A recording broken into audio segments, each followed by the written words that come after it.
ایک تو انگلش کے بارے میں تھا، دوسرا یہ تھا کہ ہم نے آپ کو 3 چیزیں بتائی ہیں۔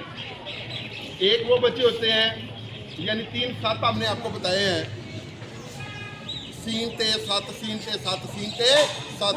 اور پہلا جو سات ہے وہ ہوتا ہے سست، اور ایک ہوتا ہے میم کے ساتھ مست، اور ایک ہوتا ہے چست۔ تو یہ چیزیں بتائی ہیں ہم نے آپ کو۔ اور آخر میں ہمارا جو تھا وہ تھا تقریر کا پروگرام، کہ تقریر کیسے کی جاتی ہے۔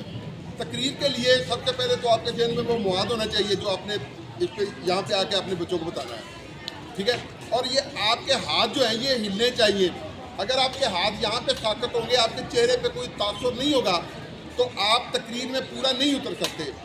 اس لیے کوشش کریں کہ آپ بچے تقریر کے دوران اپنے ہاتھ، اپنی آواز، جناب صدر، معزز حاضرین، میرے ہم مکتب ساتھیوں، السلام علیکم۔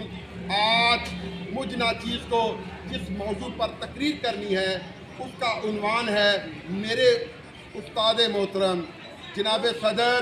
میرے استاد محترم کا نام محمد عمران حبیب ہے۔